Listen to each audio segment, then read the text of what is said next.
نجم سیٹھی صاحب، جب بھی ہم کوئی نئی چیز خریدتے ہیں تو ہمارا کنسرن ہوتا ہے کہ اس کی انشورنس پالیسی کیا ہے یا وہ کتنا عرصہ چلے گی. آپ کو پتہ ہے نا، ہر کسی کا کنسرن ہوتا ہے، آپ کا بھی ہوتا ہوگا انشورنس پالیسی. تو اسی طرح جب کوئی حکومت نہیں آتی ہے تو سب یہی سوچتے ہیں کہ یہ کتنا عرصہ چلے گی، اور آپ کو پتہ ہے اس کی انشورنس پالیسی کیا ہوتی ہے؟ Same page. یہی وجہ ہے کہ جب عمران خان صاحب برسر اقتدار آئے تو ہر تھوڑے عرصے کے بعد ٹرائیو کی ایک تصویر سامنے آنا بڑا اہم ہوتا تھا. جی، کبھی وہ جی ایچ کیو جاتے تھے، کبھی بنی گالا بلا لیتے تھے، کبھی I S I had quarters چلے جاتے تھے، تو ایک تصویر آتی تھی اور دشمنوں اور حریفوں پہ دھاک بیٹھ جاتی تھی، کیونکہ سارے بڑے اسمائلز کر رہے ہوتے تھے. آل اسمائلز. ایسا اچھا امپریشن جاتا تھا اور جل جاتے تھے جلنے والے. بالکل. لیکن جب پر جلے تو پتہ بھی نہ چلا، اور وہ انشورنس پالیسی 4 سال کے عرصے میں ڈھیر ہو گئی، ایکسپائر ہو گئی، اور ایک معاملہ، ایک اپوائنٹمنٹ کا معاملہ عمران خان صاحب کی حکومت کو لے ڈوبا. ٹھیک. اب ہم یہ بات اس ضمن میں کر رہے ہیں کہ شہباز شریف صاحب ہمارے نئے وزیر اعظم پاکستان، آنکھوں کے تارے، جو انہوں نے خود بھی ایک بیان دیا، انہوں نے جی ایچ کیو کا وزٹ کیا، اس میں انہیں مختلف سیکیورٹی امور پر بریفنگ دی گئی. عاصم نصیر صاحب آرمی چیف ان کے ہمراہ، اور کی منسٹرز تھے کچھ، ہمیں پتہ ہے جو امپورٹنٹ منسٹریز ہیں ان کے منسٹرز کو ساتھ لے کر وہ اس میٹنگ میں موجود تھے. اور جو تصویر چھپی ہے اس سے لے کر سب ایک بار پھر سوچ رہے ہیں کہ وہ حکومت جس کے بارے میں سب سے زیادہ پریڈکشنز ہو رہی ہیں کہ اب گئی، مئی میں گئی، سال میں گئی، 6 ماہ میں گئی، 1.5 ماہ میں، 1.5 سال میں، 2 سال میں، اس کے لیے اس ملاقات کی، اس تصویر کی کتنی اہمیت ہے؟ سیم پیج کی کتنی اہمیت ہوتی ہے؟ اچھا، اب آپ تھوڑی سائیکالوجی میں جانا شروع کر دیا آپ نے. میں دیکھ رہا ہوں سیاست سے ہٹ گئی ہیں آپ.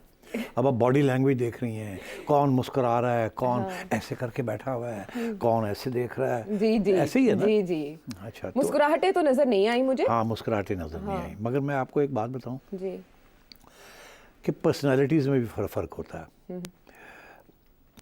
جنرل باجوہ جو تھے نا، وہ آسانی سے مسکراتے تھے. اچھا. غصہ بھی ان کو چڑھ جاتا تھا مگر پھر بڑی جلدی ٹھنڈے بھی ہو جاتے تھے. اوکے. عاصم منیر صاحب جو ہیں یہ اپنا اظہار نہیں کرتے کہ کیا سوچ رہے ہیں. ہی از ویری اسٹف، جیسے کہ نا پوکر پلیئر.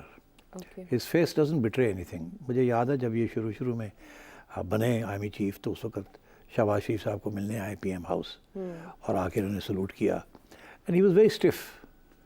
خیر ظاہر ہے وہ وقت تو نئے آئے تھے، اب ظاہر ہے از مور فلی ان کمانڈ اینڈ کنٹرول، تو اب زیادہ کانفیڈنس کے ساتھ وہ ڈیل کرتے ہیں. لوگ کہتے ہیں جو کہ ان کو ملے ہیں وہاں پریزیڈنسی میں جب اوتھ ٹیکنگ ہو رہی تھی تو he was a little relaxed, he was not so stuff.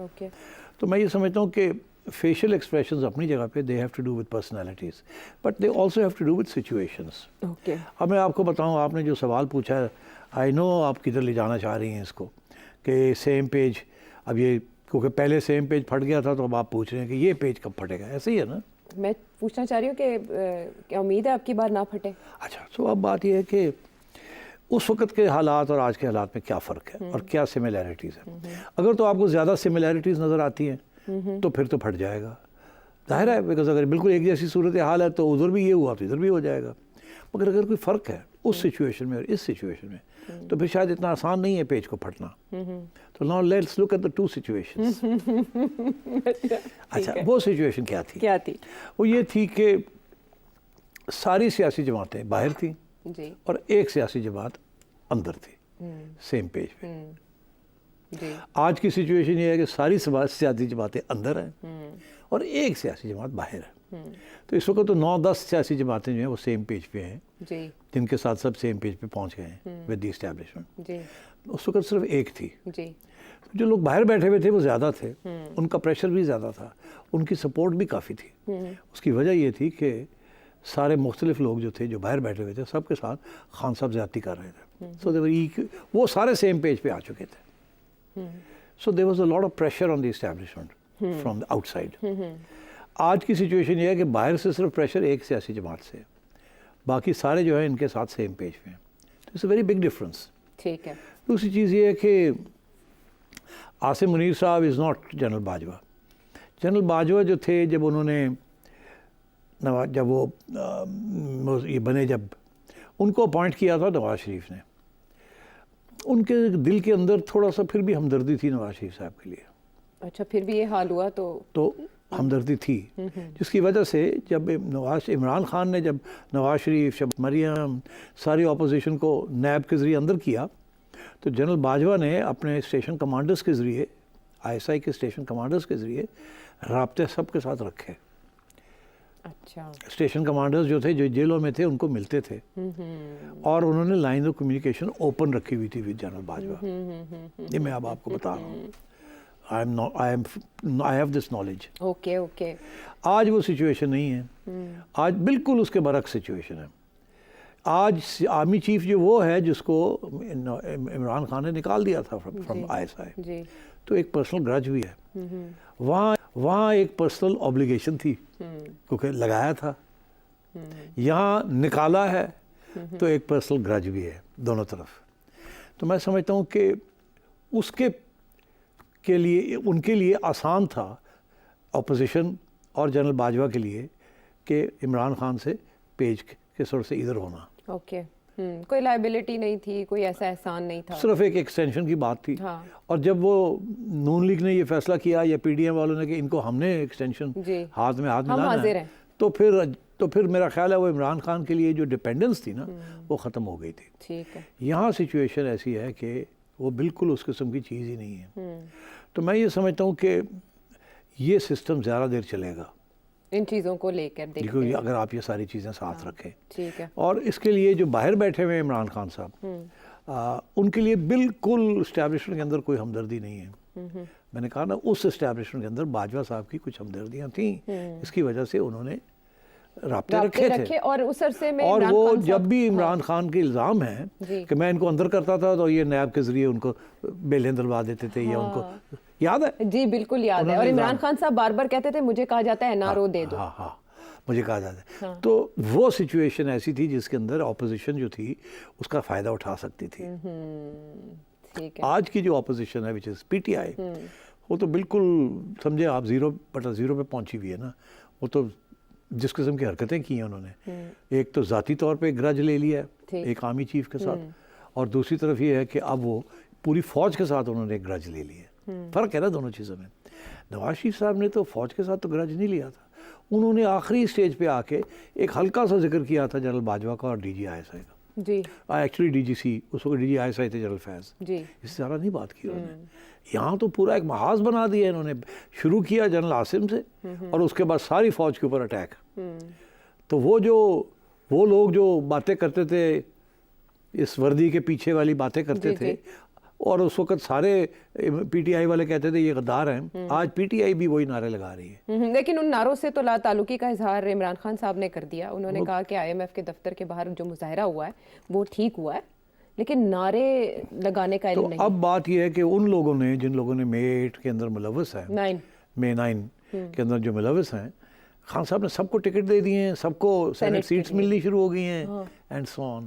تو اس کا یہ مطلب ہے کانفرنٹیشن تو فل فلیج چلے گی نا. اچھا.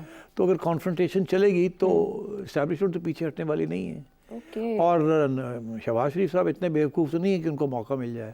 ان فیکٹ شہباز شریف صاحب اور اسٹیبلشمنٹ کے جو تعلقات ہیں وہ پہلے دن سے سب کو اس بات کا احساس ہے، اور میں کہتا رہتا ہوں کہ وہ ان کو توڑنا یا ان کے اندر دراڑ لانی بڑی مشکل کام ہے. اچھا. ہر بات شہباز شریف صاحب ان کی مانیں گے تو پھر مسئلہ کیا ہے؟ اگر ہر بات ماننی ہے تو پھر مسئلہ کیا ہے؟ اس میٹنگ میں بھی یہی باتیں سامنے آئی ہیں کہ اکنامک کرائسس کے اوپر شاید کوئی خاص حکومت کی طرف سے نہیں کہا گیا.